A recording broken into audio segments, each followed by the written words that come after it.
अस्सलाम वालेकुम guys, welcome back to my YouTube channel. Hope you are all doing well. So guys, इस video lesson में मैं आपको डेली यूज़ के वो सेंटेंसेस सिखाऊंगा जिनमें दो मेन वर्ब का इस्तेमाल किया जाता है। जैसे कि आप स्क्रीन पर देख सकते हैं, फ़िक्रात हैं हमारे पास। चाय पी कर जाना, मोबाइल चार्ज करके जाना, खाना खा के सोना। इन फ़िक्रात के अंदर दो मेन वर्ब का इस्तेमाल हुआ है। जैसे कि पहले में आया है पी कर जाना, पीना और जाना, यहाँ पे दो मेन वर्ब हैं जिनका इस्तेमाल हुआ है। इन फ़िक्रात को हम इंग्लिश में बोलना सीखेंगे। ये फ़िक्रात रोज़मर्रा ज़िंदगी में तो हम उर्दू में बोलते हैं, लेकिन इनको इंग्लिश में बोलना मैं आपको इस वीडियो में सिखाऊंगा। वीडियो को बिना स्किप किए लास्ट तक ज़रूर देखें। तो चलिए स्टार्ट करते हैं आज का लेसन। सबसे पहले तो हम स्ट्रक्चर देख लेते हैं जो कि आज के फ़िक्रात के अंदर हमने यूज़ करना है। स्ट्रक्चर है हमारे पास V1 plus after plus V1 plus ING plus object. अब जो V1 है इसको first form of verb mean के बेस फॉर्म ऑफ वर्ब भी कहा जाता है, plus after plus V1 plus ING। इसको विंग भी कहा जाता है और इसको फोर्थ फॉर्म ऑफ वर्ब भी पढ़ा जाता है। ये मोस्टली किसी काम के जारी होने के लिए इस्तेमाल किए जाते हैं। प्रेजेंट टाइम के अंदर कोई काम जारी है उसके लिए हम विंग का इस्तेमाल करते हैं, प्लस ऑब्जेक्ट।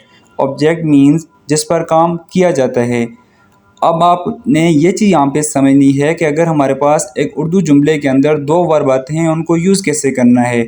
तो उर्दू जुमले के अंदर याद रखें, जो हमारे पास फर्स्ट नंबर पे फेल या मतलब वर्ब आएगा उसको हम इंग्लिश में ट्रांसलेट करते वक्त सेकंड नंबर पे रखेंगे, और उर्दू जुमले के अंदर जो वर्ब हमारे पास सेकंड नंबर पे आएगा उसको इंग्लिश में ट्रांसलेट करते वक्त हम पहले नंबर पे रखेंगे। अब आपने यहाँ पे देखना है कि हम किस तरह से यूज़ करेंगे। जैसे कि आप देखें, एक काम करने के बाद दूसरा काम करना। अब एक काम करने के बाद दूसरा जो काम करते हैं उनमें हमने वर्ब को कैसे यूज़ करना है ये चीज़ देखें। पहला काम जो होगा उसमें हम विंग लगाएंगे, मीन्स के ING का यूज़ करेंगे, और जो दूसरा काम हमारे पास होगा उसमें हम बेस वर्ब रखेंगे, यानी कि फर्स्ट फॉर्म ऑफ वर्ब का इस्तेमाल करेंगे। यह था हमारे पास स्ट्रक्चर। अब देखते हैं फ़िक्रात, और उन फ़िक्रात को इंग्लिश में कैसे ट्रांसलेट करना है वो सीखते हैं। फर्स्ट फ़िक्रात है हमारे पास चाय पी कर जाना। अब इस फ़िक्रात के अंदर हमारे पास दो वर्ब हैं, एक पीना है और दूसरा जाना है। अब इसकी इंग्लिश ट्रांसलेशन क्या होगी? गो आफ्टर टेकिंग टी, चाय पी कर जाना। यहाँ पर गो हमारे पास उर्दू जुमले के अंदर सेकंड नंबर पे आया था, जबकि यहाँ पे टेक हमारे पास उर्दू जुमले के अंदर फर्स्ट नंबर पे आया था। अब यहाँ पर देखें, जो वर्ब सेकंड पे था वो यहाँ पे फर्स्ट पे है, और जो फर्स्ट पे था वो यहाँ पर सेकंड नंबर पे है। और जो पहला काम है हमारे पास यानी चाय पीना, उसके लिए हमने ING यूज़ किया है, और सेकंड काम जो है हमारे पास जाना, उसके लिए हम बेस फॉर्म ऑफ वर्ब हमने यहाँ पे यूज़ किया है, वो है मेन वर्ब गो। दूसरा जुमला है मोबाइल चार्ज करके जाना। मोबाइल चार्ज करके जाना इंग्लिश है go after charging the mobile. Go after charging the mobile, mobile charge करके जाना। नेक्स्ट फिक्रा है मुझसे मिलकर जाना। मुझसे मिलकर जाना इंग्लिश है हमारे पास गो आफ्टर मीटिंग मी। अब यहाँ पर देखें, हमारे पास जो फर्स्ट वर्क था, फर्स्ट काम था मिलना, उसके साथ ING आया है, और सेकंड जो हमारे पास था जाना, वो हमारे पास मेन वर्ब आया है गो।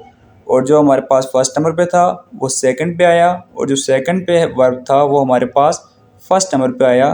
तो सेंटेंस क्या बना? गो आफ्टर मीटिंग मी। नेक्स्ट है खाना खा के सोना। Sleep after eating dinner. Sleep after eating dinner, खाना खा के सोना। नेक्स्ट है अच्छी तरह सोचने के बाद बोलना। Speak after thinking carefully. Speak after thinking carefully. Next sentence है उससे मिलने के बाद मुझे कॉल करना। Call me after meeting him. Call me after meeting him. Next जुमला है मुझे बताकर जाना। Go after telling me. Go after telling me. अपना काम मुकम्मल करने के बाद खेलना। Play after completing your work. Play after completing your work, अपना काम मुकम्मल करने के बाद खेलना। सोच कर बताना। Tell after thinking. Tell after thinking, सोच कर बताना। फल धोने के बाद खाना। Eat after washing the fruit. Eat after washing the fruit, फल धोने के बाद खाना। सवाल को समझ के जवाब देना। Reply after understanding the question. Reply after understanding the question, सवाल को समझ के जवाब देना। जैकेट पहन कर बैठ जाना, go outside after wearing jacket, go outside after wearing jacket, jacket पहन कर बैठ जाना।